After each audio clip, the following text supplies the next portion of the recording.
Hi, I'm Megan, a bookseller at Literati Bookstore and the host for tonight's event. This evening, we're pleased to welcome Anna Elizabeth Moore to our at-home Literati series in support of Gentrifier. She'll be in conversation with Casey Rocheteau. Tonight's event will also highlight the work of Rent Party Detroit. Wayne County was experiencing an eviction crisis before coronavirus and has been hit hard by the pandemic. Those facing eviction should contact Detroit's eviction prevention hotline, and donations can be made to Rent Party Detroit. All donations are tax deductible and go to help keep families in their homes. For our attendees, the chat is closed. We'll be dropping links to purchase Gentrifier from Literati throughout the event. You can also use the Q&A feature on your toolbar to submit questions at any time. A selection of them will be asked at the conclusion of the event. A reminder that you can shop for more books in store at literatibookstore.com for curbside pickup and shipping to your home anywhere in the United States. Now allow me to introduce tonight's author and moderator. Anna Moore was born in Winter, South Dakota. She has written several critically acclaimed nonfiction books, including the Lambda Literary Award nominated Body Horror, Capitalism, Fear, Misogyny, Jokes, which was a Chicago Public Library Best Book of 2017, and Sweet Little Cunt, which won an Eisner Award. She lives in Hobart, New York with her cat, Captain America. Casey Rocheteau is an author, educator, and multidisciplinary artist with a background in historical studies. Born in Hyannis, Massachusetts, they currently reside in Detroit. They are a 2021 Kresge Literary Arts Fellow and were the recipient of the 2021 Naomi Book Award. They received fellowships from Cave Canem, Callaloo, Writers Workshop, and Bread Loaf in Sicily. In 2014, Rocheteau created the Shrine of the Black Medusa Tarot. Casey's work has been featured in ID Magazine, Michigan Radio, Poets Network, The Offing, Lit Hub, and Apogee Magazine. Casey is a communications manager for the Detroit Justice Center. Without further ado, I will turn it over to Anne and Casey. Hey, hello, Casey. I'm so glad you were able to do this with me. Yeah, I'm glad that my best laid plans to just be able to read your arc have developed into us having like a really little extended conversation about it. Well, there is no better person to have an extended conversation about this book with. It's true. Yeah. No, so I'll say a little bit. We were just saying this to Megan, but Anne and I have actually been speaking about this book sort of at length. We had a long conversation, about 3 hours, for an interview that is yet to be published. So we get to just sort of like extend the interview here, and say a little bit more and go a little bit more in depth. So I wanted to start, and I don't know if you wanted to start with reading or why don't I? Yeah, why don't I? I can get it out of the way. Yeah, let's do that. Casey had specifically requested bits about my neighbors, Nasha and Sadia, who tell me they're in the audience, but we will see. So the girls and I take an evening constitutional one hot night to gossip about our neighbors. Who is moving away? Who is cute? Who is having babies? Sadia spots a handwritten sign in Bangla tacked to a front porch and points to it, eyes wide, meeting Nishat's gaze. What is it, I ask? Are they renting their house? It is an advertisement, Sadia explains in hushed tones when we have passed out of earshot of the residents of the house. For a wife, Nishat exclaims loudly. What's the biggest problem facing Detroit? I asked Sadia one day. She has been reading the newspaper lately and is developing a sense of the city outside of our block, although she leaves the neighborhood infrequently. Our school has gas leaks, she says. Sometimes it gets closed because of gas leaks, and the water is nasty. The ceiling is falling off, even though it is a new building. They remodeled it in, I think, 2012 or 2013. She scrunches up her face to remember. Her school is considered one of the best in the city. But at least it's not her old school, she says. With my old school, we would have problems with flooding. The basement would flood, preschoolers and kindergartners have class in the basement. Then when I was in middle school, our cafeteria flooded and we had to go home. Then we had a problem with the water. The water was coming out all gross and it smelled terrible. They made us stay the first day, but then after that, they sent us home until they fixed it.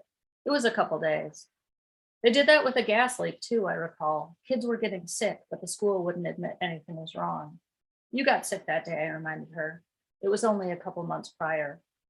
A lot of the teachers were getting sick and passing out, she recalls. After the teachers started falling ill, the school finally closed down.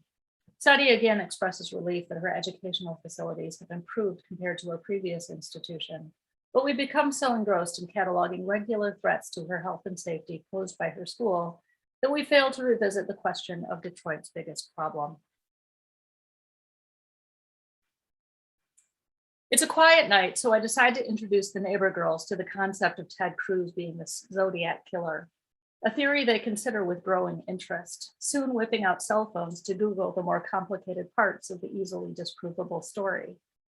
When I have completed my argument that the former candidate for US president, born in 1970, probably killed several people in the late 1960s, the questions in order are: 1, who is Ted Cruz? 2, what is a Zodiac? 3, why is a presidential candidate murdering people? 4, why does the New York Times think this is a joke? One late fall evening, my neighbors invite me over for dinner. They have ordered pizzas, a rare treat, and also serve traditional Bengali food. It is surprisingly formal, and we must wait until everyone is present before we begin talking. Family meeting, Nisha whispers to me in a serious tone. When her father takes his seat, he begins asking me questions, eventually settling into a theme that I am surprised to discover is about my apparent lack of religion. I'm confused for a moment because I have never seen the Muslims in the neighborhood exhibit any interest in converting me. Then he says, "It is important for you to accept Jesus." He is, he explained, worried about what will become of me in the afterlife. Also, Christmas is coming, and he would like me to get a Christmas tree because no one in the neighborhood has seen one up close.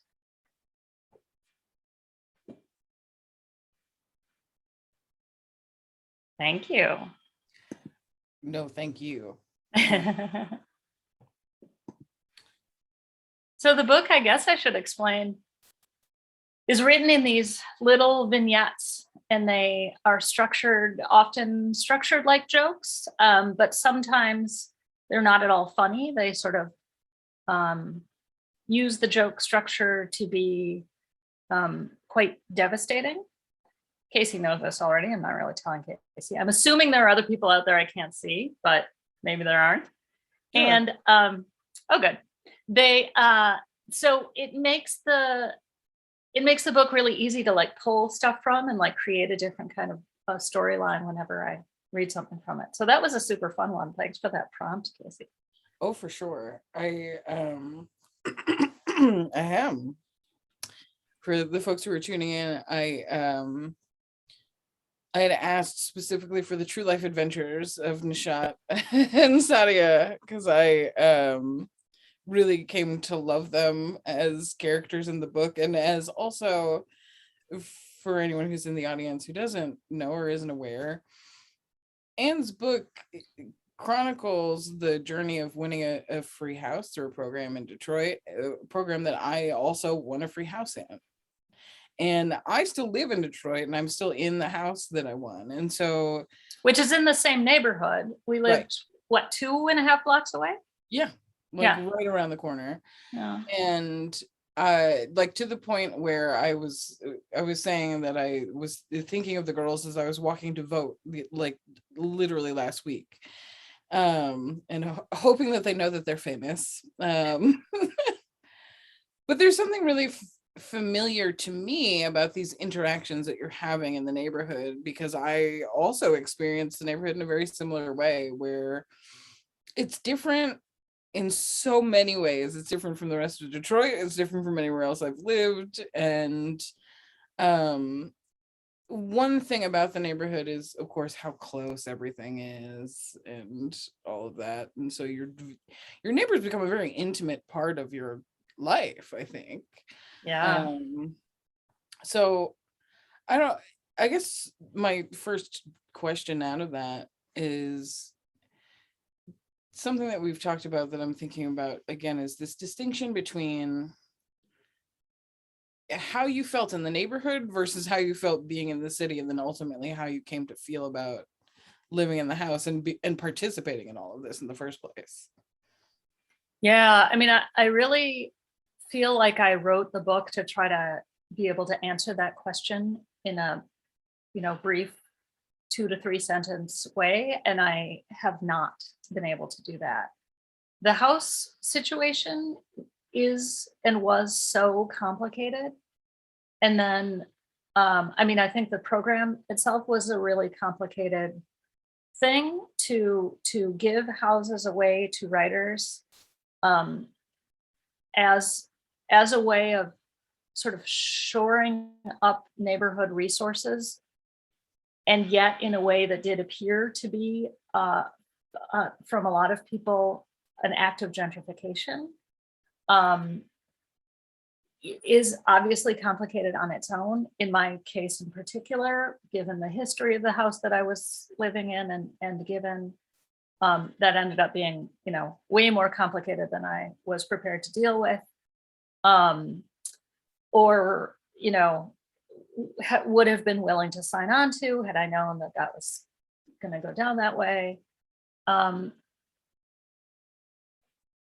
So and that's my immediate environment. That was literally the thing that I went to sleep in every night, woke up in every day. So it's kind of hard to know then what of that colored my experience in the neighborhood, which I would otherwise say was just a warm and loving and really, really wonderful experience 98% of the time.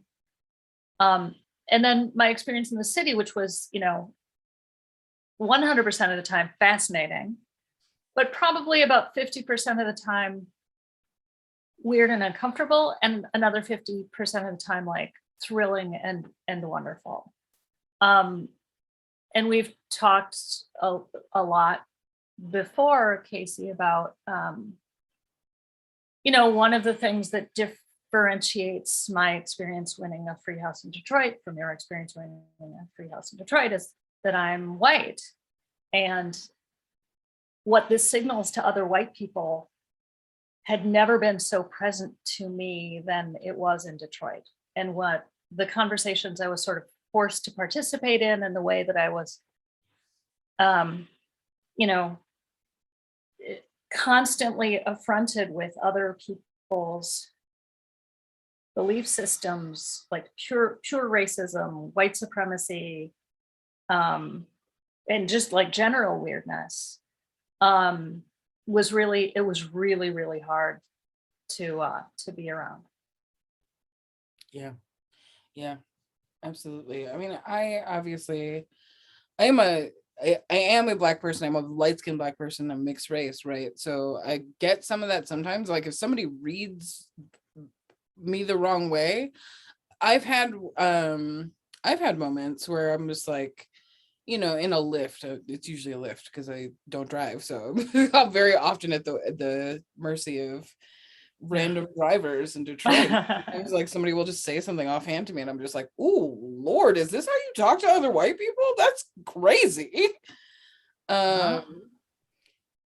And it's something that we also talked about, the distinction between sort of when I came to Detroit and being the first person to win a house through this program, and you being the third, and then ultimately them promising a house to somebody who was born and raised in Detroit and never delivering on that, right? And so I guess that's also a question, and more just sort of background information, where one of the things that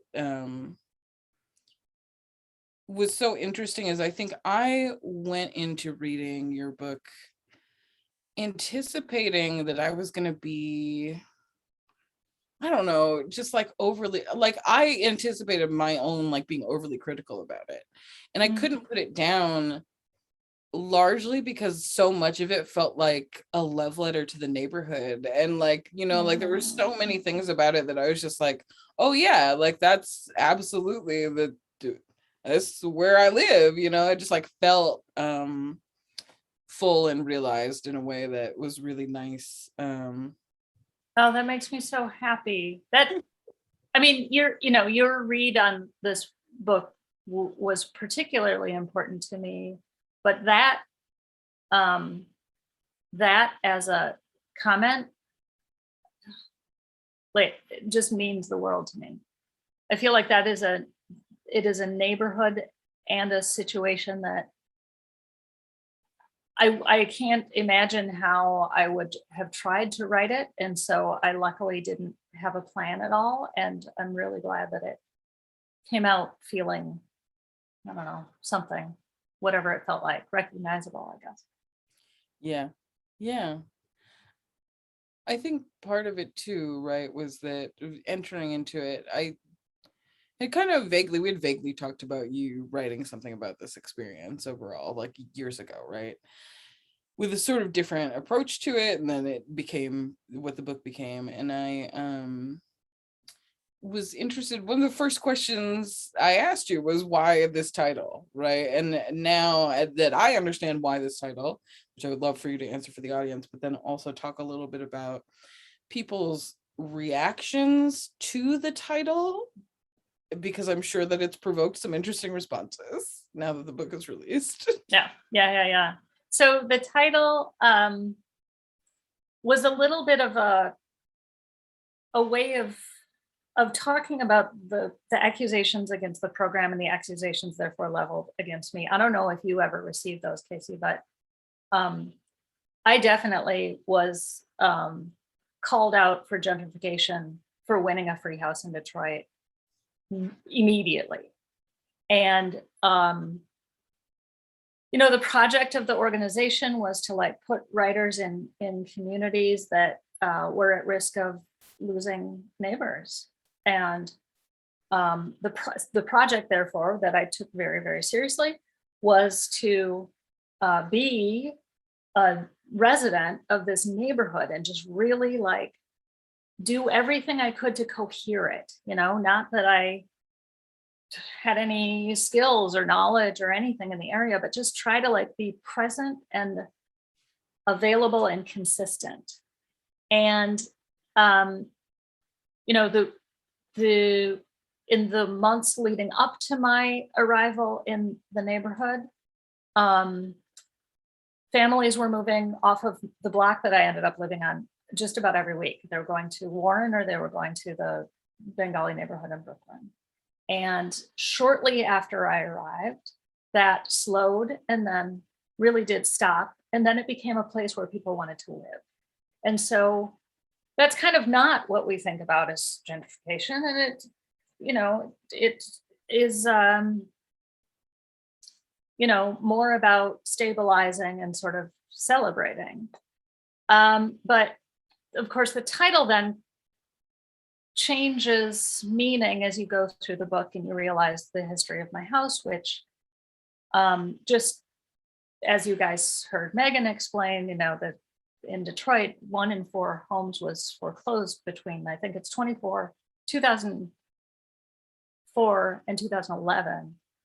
And these are, that rate hasn't slowed terribly much since. And in fact, it's probably getting worse after the eviction moratorium has ended.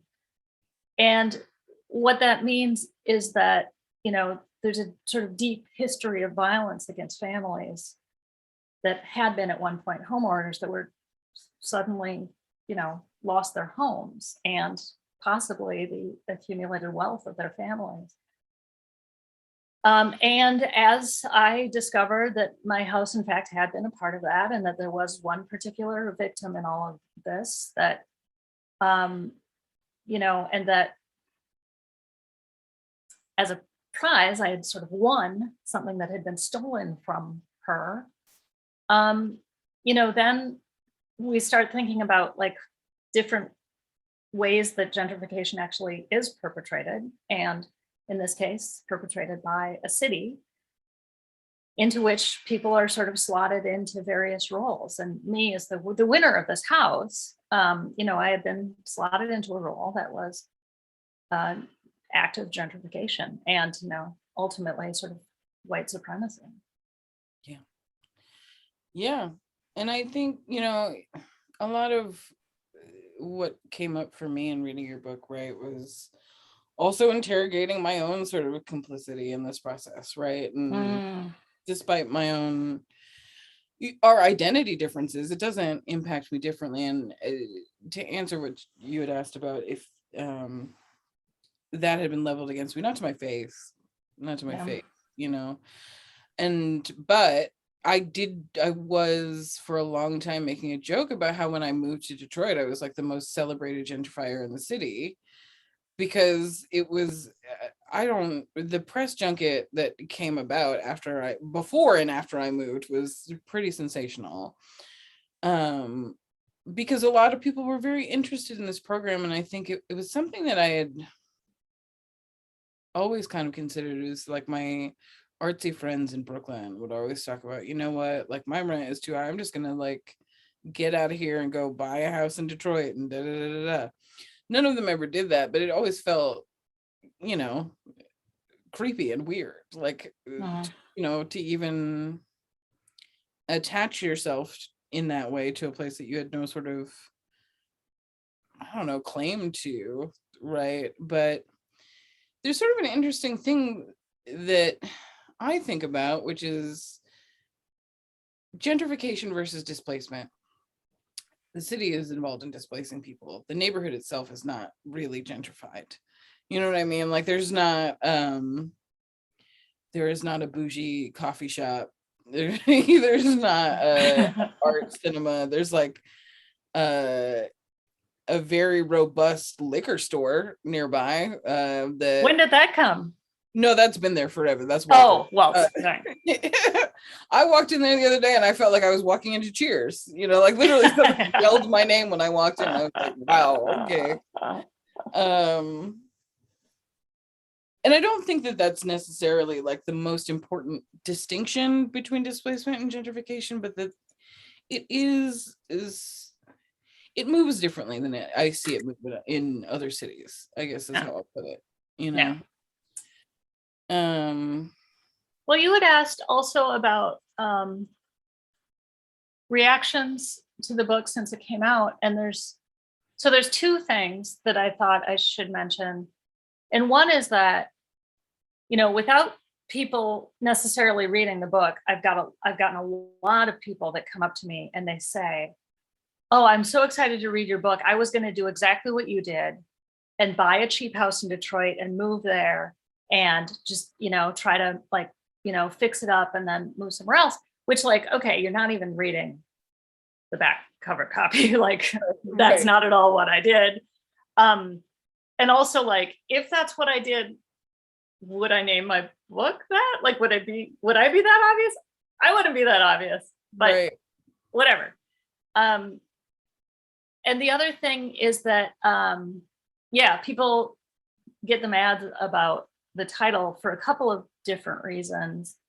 And one of them was a woman who was like, you know, oh, great, a white woman writing a book about gentrifying Detroit, and then she's making all this money off the book again, and, you know, here we go. And like, some of that thing of like, who's writing the books about Detroit and who's making the money off of them is valid in theory if there were a ton of money to be made off of writing books, it would be slightly more valid. But again, it was also this thing of like, well, the story is actually a little bit more complicated than that. And but it has been really interesting. Yeah. I would say it's a lot more complicated than that, you know? Yeah. And I think, you know, we talked about this, that there's a certain genre of literature about Detroit, about sort of like white people coming into the city and either, you know, like by whatever means buying a $500 house and renovating it. There's like it's a trope, I would say. And not even just in literature, right? But visual arts, there's a very heavy scene of that being what it's about. Yeah. And a lot of times with visual art, right? Like the conversation 2012, 2014, I feel like I was heavily situated in like photographers coming in and doing ruin porn and that kind of thing. And, you know, you see visual artists will come in, drop into Detroit for like a year or less and sort of make a splash and leave, right? One thing that always threw me is one of the first times I walked around the neighborhood is I like walked past a house and was just like, is that is it Swoon wheat paste like in my neighborhood on a burned out house? Like, what's happening here? The dissonance is very strange, right? But and I should mention that, like, there, as much as I tried to document the wonder of like my part of Banglatown, I didn't get so much into some of that stuff, like the sheer wonder / weirdness of like living in a community that does have a lot of active artists and a totally working skate park, you know, like and stuff that adds to the vitality in this like really visceral way. Yeah.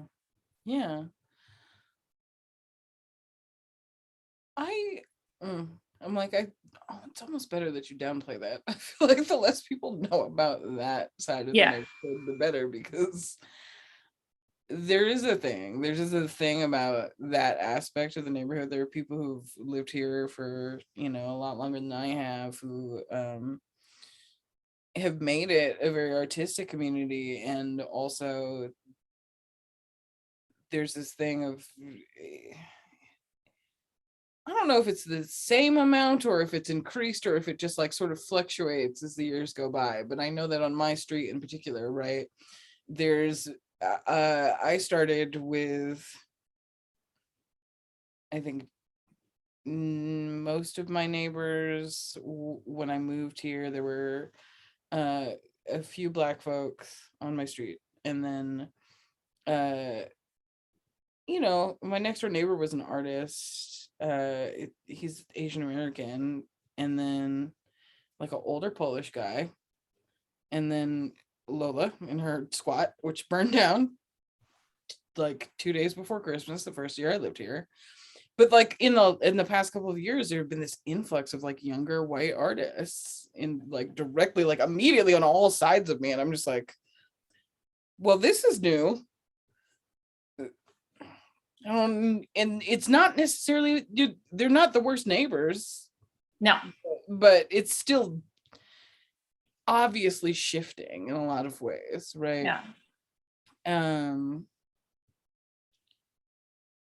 There was something pre that I was about to ask about. Now I've since forgotten. I mean, it is, and it also, like, you know, to be totally fair about it, I like artists and I like living near them. And so I, you know, before I moved away, I did kind of struggle with that thing of like, how much do I support a neighborhood that I would enjoy living in versus how much do I support the neighborhood that I'm well aware that my neighbors are working toward. Mm-hmm. And my, you know, final decision and one of the reasons that I left the neighborhood was that I thought it just really did need to be a neighborhood that my neighbors constructed, you know, and like really made, you know, a big massive change in my life to make sure that that was going to happen that way.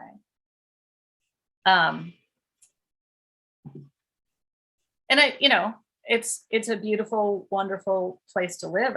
I wish everyone could experience it if that didn't fundamentally change what it would be that would be experienceable. Of course. Yeah.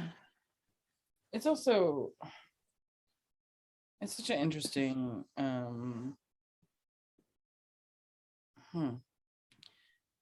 I just want to like describe for folks the neighborhood a little bit, in the sense that it was largely built as worker housing for folks who are working in the factories for Ford and GM. And so it is a lot of sort of small houses that are sometimes built, it's usually 2 to 3 stories. And they're You have 3-story houses in your neighborhood? I only had 2. 2 was the max in my area. There's a few that are like, it's maybe 2 stories and then somebody built out an attic. Yeah, fair enough. It's usually that. But generally speaking, the houses are very close together, and I mean like 10 feet close together.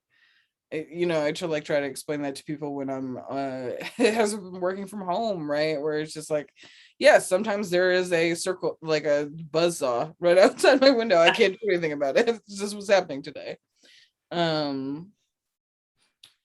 I was wondering, I was thinking about this is what it was, when you were talking about living near artists. Can you say a little bit about where you live now? Can you break down the bookstore math for the folks at home? Yeah. So I moved to a teeny village in upstate New York in the Catskills that has 7 independent bookstores. And this was largely started as like a tourist attraction. There was like nothing going on in this area, and some guy who turned out to own a lot of land that he could lease out to booksellers was like, why don't we become a book village? And there's like one other book village in Wales. There was one other book village in Wales at the time. And he thought that this might be a really great tourist attraction. And like, it's not the greatest tourist attraction ever, but it's pretty rad. So 7 independent bookstores. There's 3 restaurants, one of which serves a mega burger. Another of which is a Subway that had been closed down for quite a while, is now reopened. And another of which is like a farm to table restaurant. Mm-hmm. And then fewer than 500 people. And the largest oxycodone manufacturing facility in the world. Oh, and we abolished the police like a decade ago. Yeah, it's completely, in all ways, the opposite of everything I lived with in Detroit, and yet it's the same level of intensity, I think. Yeah.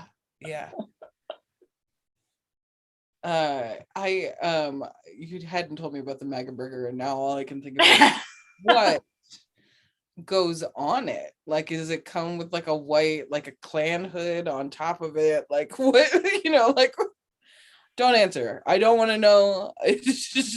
How would I know anyway? It's not, I'm not going to try it. So, no. I don't know. Maybe it's all the buzz at one of the bookstores. I don't know. Hey, should I read this note? Oh yes, please. Okay.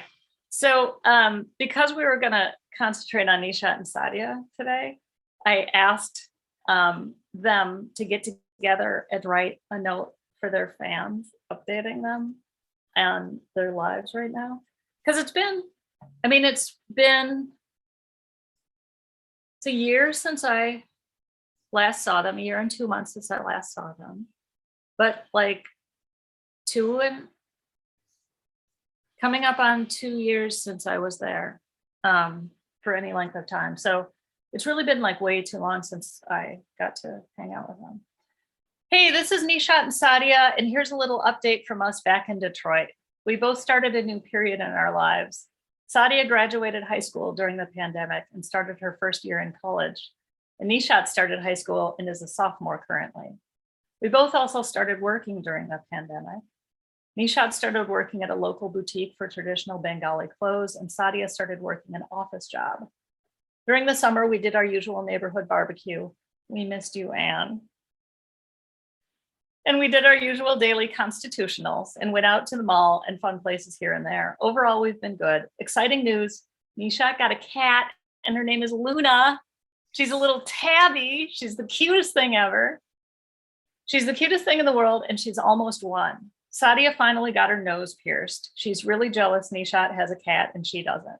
By the way, we started reading the book and we love it so far and we can't wait to finish it. We miss you, Anne, and we hope to see you soon, and thank you. Oh, I know. I think I was telling you, Casey, that my current neighbor is a retired prison warden, and he's like in his mid-60s, and he's delightful in his own way, but he is not my Detroit neighbors. That is for sure. Yeah. It makes me really happy that she got a cat. Me too. I don't know if it's too much to ask, but I do. There's a lot of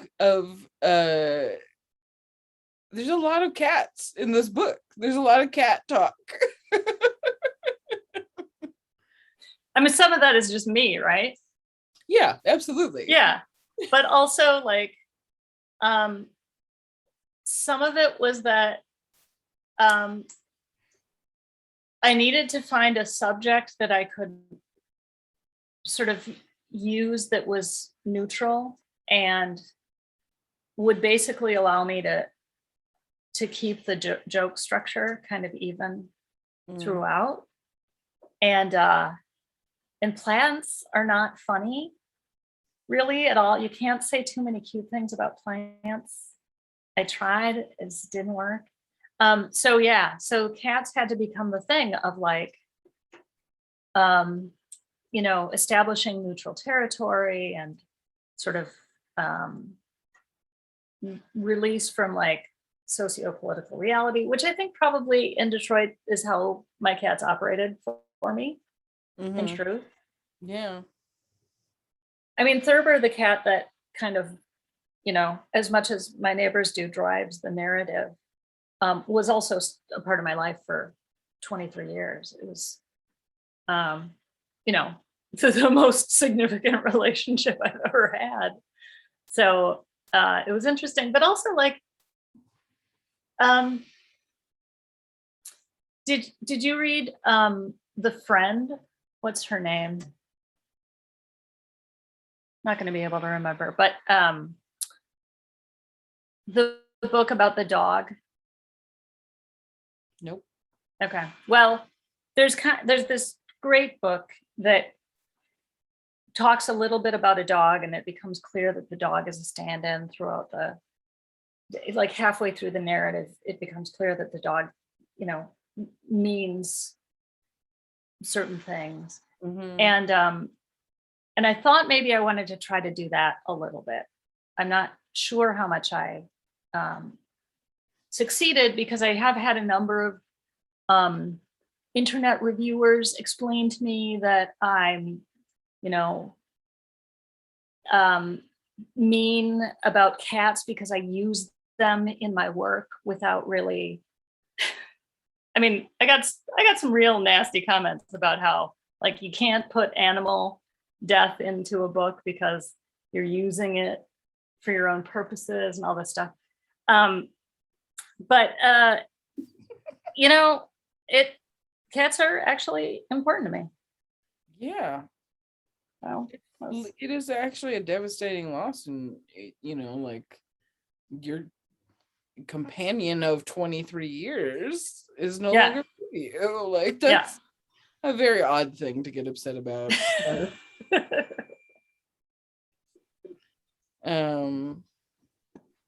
But it, you know, people will get upset about anything. They'll get upset. It's totally true. And usually that's a stand-in for other feelings that they have yet to process, but you know, we don't need to talk about it. We don't even know what they are, and we don't care. Right. So, okay.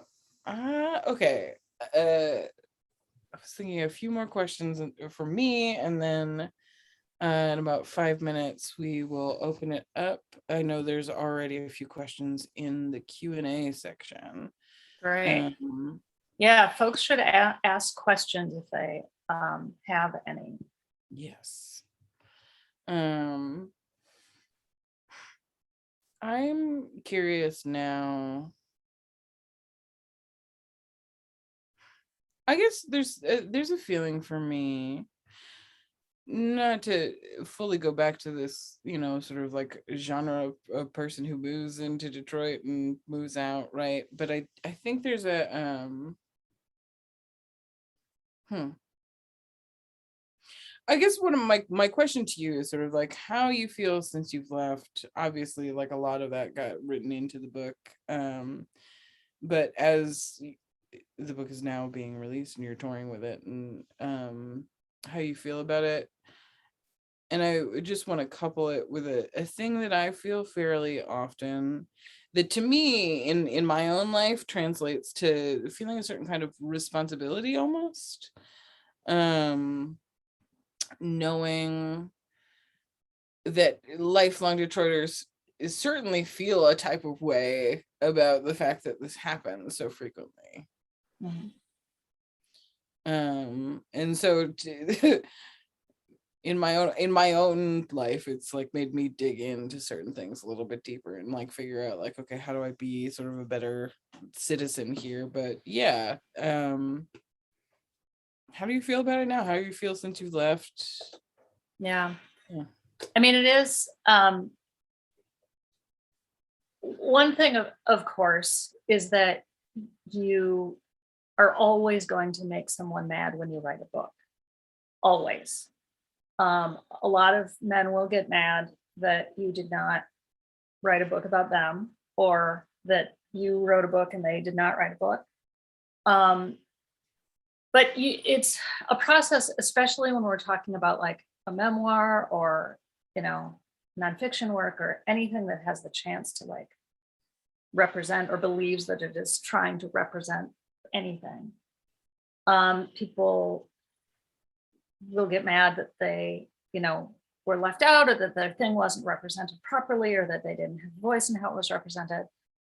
And, as much as I care about those arguments in principle and then actually try to hear them in practice and implement them into my work, you just can't do it all. So at some point in writing this book in particular, and memoirs are harder than other books in terms of the degree to which you have the chance to piss other people off. And so at some point I was like, well, you know what? People are just going to get mad. Like, that's just how that's going to work. So I had to stop questioning that at some point. But, that was sort of well after I made certain decisions about like, what does it mean for a white woman to write a memoir about living in Detroit? And, part of the way that I wanted to think about this book as a memoir was to really not be the person that drives the narrative at all, which is why Nasha and Sadia become such major characters in the book, is because they, in the book, but also in the real world, did end up like driving all of the plot points / like pieces of information that I was able to gather to tell the story that I told. And so, so decentering the white lady and the white lady's own memoir, and really like, there's sort of this like arc of the story where it, free house, woo, whoa, things are getting kind of weird. Oh my gosh, it's getting bad. And then there's this like moment where it's very dark, it's very depressing, it's very sad, but these are all feelings that I am having.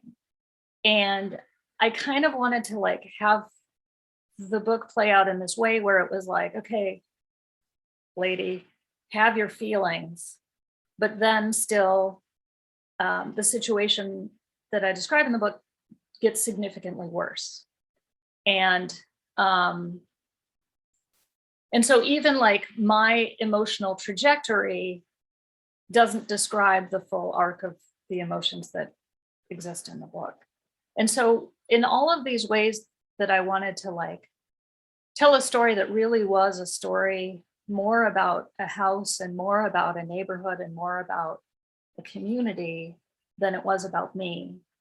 That's my way of kind of responding to what folks might say about, at least my book in particular. On the other hand, I think there, the thing to be said about these stories of white folks moving places and buying cheap houses, and I think there's a couple about New Orleans as well, or at least I've seen a couple sort of self-published projects. But Detroit does tend to have this one worse, is that they also fit into this really long history of colonialist narratives. And I would be super interested in actually tracking that and actually looking really closely at how similar those stories are and how they have or have not changed over the past couple hundred years. My suspicion is that they actually haven't changed very much. And I would be, you know, I'm aware that like my book does largely fit into that. Maybe, you know, like fits into that in the like slightly more, I don't know, guided or special or sparkly way or whatever, you know. But we have to acknowledge that that there's a long history in English literature where that is the point, and that I did contribute something to it. I think that the point of having this book called Gentrifier, a memoir, is to underscore that and to really say like, okay, this is what's happening. You know, this exists, and this is part of this continuum of these stories happening. But yeah, I mean, there's a lot of directions to go next, I suppose. For sure, for sure. I also am like, now that you said that, I'm like, oh, I would read the hell out of a book like that, actually. I think I think part of it too, right, is that writers who are in Detroit, who are from Detroit, often feel like they have to leave to even get attention in the literary world, right? Like there's this reticence on the part of the machine that publishes things, right, that Black Detroiter stories from their perspective, right, are undermined at the same time. And that's not a you problem, that's a systemic problem, right? Yeah. I mean, obviously it would be great if somebody picked up this book and saw the 14 other stories that could be written by people who aren't me and sought those people out and offered them book contracts. As far as I know, that has not happened yet, but I also think that it's true that it's hard to live in Detroit and tell your own story no matter who you are. But of course, that's going to be more difficult for Black Detroiters in Detroit. And that, you know, I talk about that in the book in terms of like journalism. And what's been interesting, another thing that's been interesting since the book came out is that, you know, the book kind of offers this opportunity to revisit some of the disinterest on the part of media properties to like tell stories about Detroit. It theoretically could let people be like, oh, look, we've been telling the same story over and over. Like, here's this other way of thinking about this. And that totally has not happened at all. And now I am of the opinion that it perhaps won't happen. So, yeah, I'm not sure that it stands a chance of changing very soon, that living in Detroit and making a living as a writer, particularly as a Black writer, is going to be the easiest game in town. Right. Well, on that depressing note, let's go to our Q&A questions. Sorry, I literally couldn't think of a better way to segue that. I don't know. Well, yeah, let's do it. I'm gonna ask these in the order that I think might be easiest. So yeah, make it easy for me because I've had a day. Syra asked, do you remember your neighbors' names and who's your favorite? Mm-hmm. Well, I do remember my neighbors' names and I like them all. And I really liked this young girl named Shira, who was so adorable and lived directly across the street from me. And, you know, she was great. I wouldn't say she was my favorite because I don't really have favorites. Mm-hmm. But Shira was very, very special to me. And I really miss her a lot. Okay. This was a question for me from Carla. The question was, Casey, what made you stay in your house? I love it here. It's a very easy answer for me. I personally, I love the city of Detroit. When I go other places, half the time I'm like, wow, when can I go back home? I've never lived anywhere where I felt that way before. And also, rent and mortgages are a trap. I don't have those, and there's no ostensible reason for me to make that a part of my life again. So I'm not going to do that. That is so fair. I mean, I think that's actually a really great question, because the situation in which you received your house was pretty bananas, and that you are happy and satisfied and fulfilled there to any degree, but to a great enough degree that you would continue staying there is like, I don't know, I love that. Yeah, it feels very much like home. And Detroit is the place that I've lived the longest outside of where I grew up. Yeah. So, I've spent the most time here. I feel like I really have a community here. So, okay, so this question was for Anne. Have you heard how the children in your neighborhood fared during 2020, 2021 when schools went virtual? And also, did cable companies come through with fixing internet? I can answer that second question. Yeah, tell me about the internet, because I don't know. Nobody. It still sucks. Yeah. They've gotten slightly better coming in. DTE in particular has actually been fixing a lot of the electric lines, but no, the internet constantly still goes out. So Yeah. fortunately. Yeah, in the book I write about that being kind of my last straw when the internet went out for like the fourth time, and I'd already talked to the guy like, the previous 3 times, but also every time it went out for a temporary outage over the last, whatever number of years it had been. And at one point, the guy who came to fix my internet, that before it ended up breaking again, had actually lived in the neighborhood, and he explained to me really clearly that he worked at the internet company, and he went and he asked about why the internet didn't work in his neighborhood at the time, which was my neighborhood when we had this conversation. And they were just like, it's too many poor people there. We're just not going to fix it. And so the fourth time my internet went out, I was just like, I'm out. I'm done. I can't fight it anymore. Like, I have work to do that I can't get done, and the city is not allowing me to do it. Yeah. Yep. As far as how the kids did during school, I mean, they're raised on the internet. Nisha is an Instagram celebrity now. They know what they're doing. I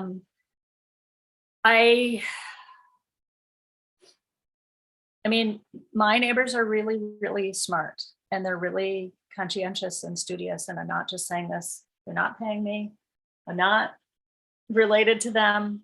But they were going to be fine no matter what happened.